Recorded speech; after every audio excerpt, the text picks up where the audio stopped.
Assalamualaikum warahmatullahi wabarakatuh. Halo teman-teman semua, salam sejahtera untuk kita semua. Om Swastiastu, Namo Buddhaya, dan salam kebajikan. Pada kesempatan kali ini, saya dan teman-teman saya ingin memaparkan mengenai ruang kolaborasi, studi kasus kegiatan di ruang kelas, dalam rangka memenuhi tugas mata kuliah, pemahaman peserta didik, dan pembelajarannya. Mari simak videonya. Untuk kasus yang pertama akan dijelaskan oleh Zurotul Mufidah dan kasus yang kedua oleh Devi Rahmawati, kasus yang ketiga oleh Dinar Fadilah. Mari simak baik-baik teman-teman. Kasus yang pertama, bayangkan jika Anda adalah seorang guru matematika di kelas 7. Saat ini, Anda hendak menyampaikan materi mengenai matematika sosial, yakni mencari nilai rata-rata atau mean. Untuk memudahkan peserta didik dalam memahami pembelajaran, Anda mencoba untuk membuat urutan atau langkah-langkah yang perlu diikuti oleh peserta didik agar dapat mencari nilai rata-rata pada sebuah soal. Anda meminta kepada peserta didik untuk mengerjakan soal yang Anda berikan. Hasilnya, peserta didik mampu mengerjakannya dengan benar, sesuai dengan langkah yang telah Anda siapkan. Beberapa saat kemudian, Anda meminta kepada peserta didik untuk mengulangi soal yang sama tanpa melihat urutan pengerjaan soal, dan peserta didik mampu mengerjakannya dengan benar.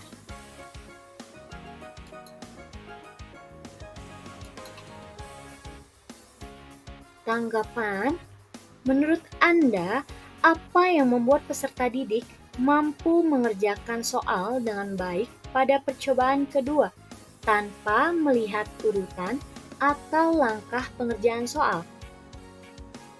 Pada kasus tersebut, guru menggunakan teknik scaffolding atau pemberian sejumlah bantuan kepada peserta didik pada tahap awal pembelajaran.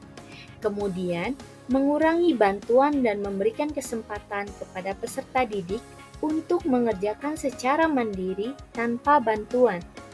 Pada kasus di atas, peserta didik mampu mengerjakan soal dengan baik pada percobaan kedua tanpa melihat urutan, karena peserta didik telah memahami konsep dasar cara mencari nilai rata-rata atau mean dengan baik melalui bimbingan dari guru pada awal pembelajaran. Dengan membuat langkah-langkah mencari nilai rata-rata dan sudah ada pengalaman dalam mengerjakan soal tersebut, sehingga sudah ada bayangan dalam mengerjakannya.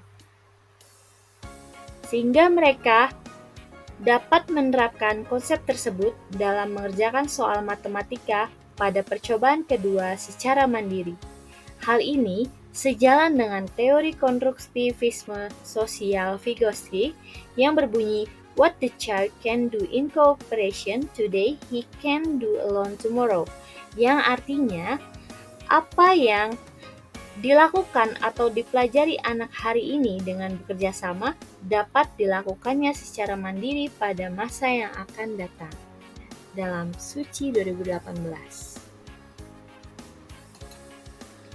Tanggapan sebagai seorang calon guru dalam kegiatan belajar yang seperti apa metode di atas dapat diterapkan? Elaborasi jawaban Anda dengan menyertakan teori yang berkaitan.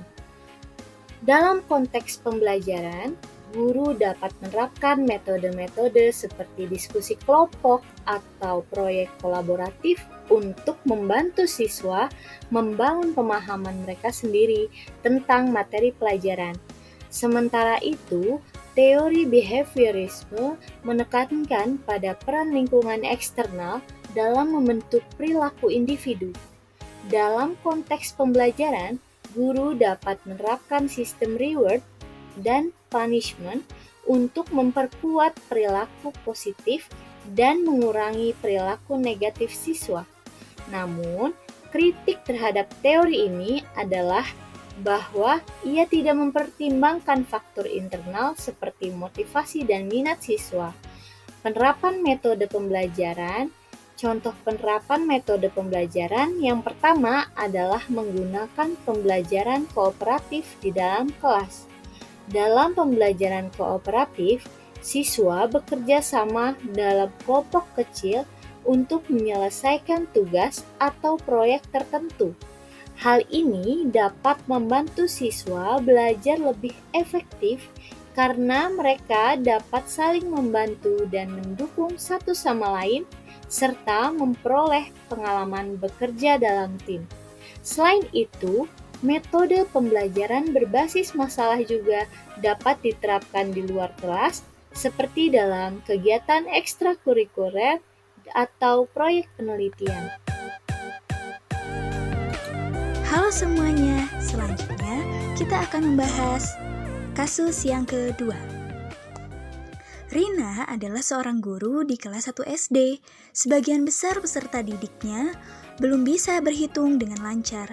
Rina sedang memikirkan cara yang sesuai untuk membantu setiap peserta didik menyelesaikan tantangan belajarnya. Tanggapan.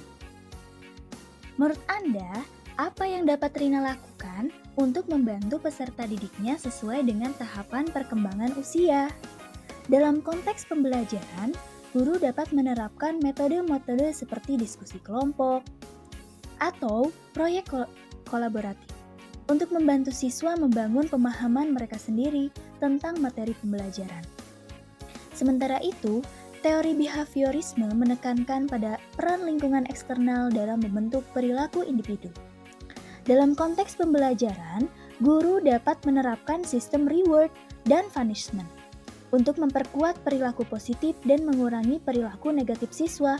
Namun, kritik terhadap teori ini adalah bahwa ia tidak mempertimbangkan faktor internal seperti motivasi dan minat siswa.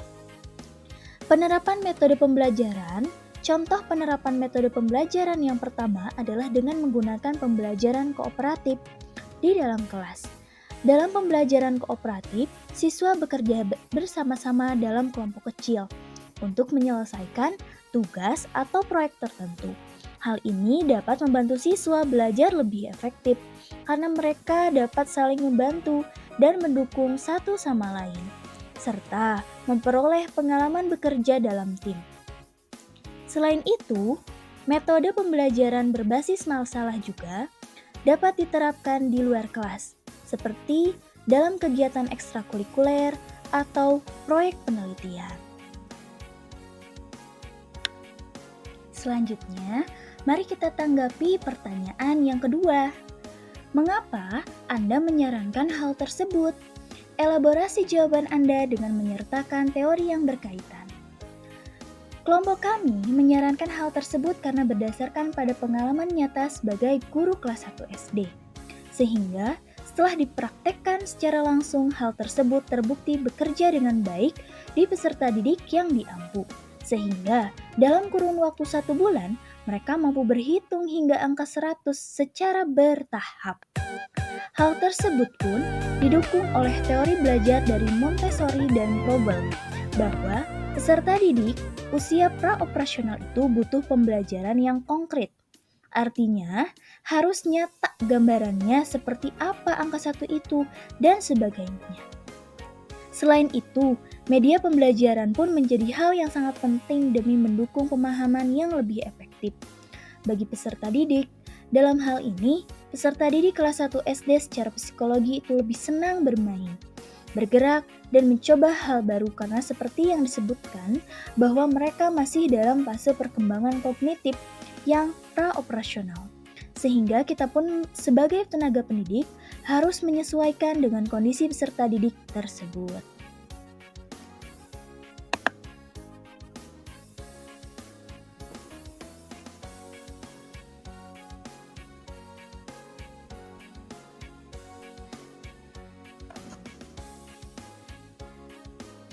Mari kita bahas kasus yang ketiga. Made adalah seorang guru yang mengajar di salah satu sekolah negeri di wilayah Bali. Ia mengampu mata pelajaran bahasa Indonesia. Ia hendak mengajarkan materi teks deskripsi pada peserta didiknya. Pada buku cetak yang menjadi panduannya saat mengajar, terdapat beberapa contoh teks deskripsi menceritakan tentang bangunan-bangunan pencakar langit yang ada di ibu kota. Dengan memperhatikan latar belakang setiap peserta didiknya, Made pun mencoba untuk memberikan contoh yang berbeda. Ia memberikan contoh teks deskripsi tentang pantai dan makanan khas di Bali. Tanggapan untuk soal nomor 1 pada kasus ketiga. Menurut Anda, apakah pertimbangan dan keputusan Made sudah sesuai? Mengapa demikian? Menurut kelompok kami, keputusan Made untuk memberikan contoh teks deskripsi tentang pantai Bali dan makanan khasnya dapat dianggap tepat. Alasannya adalah berdasarkan pada gagasan berikut dan memenuhi prinsip berikut ini.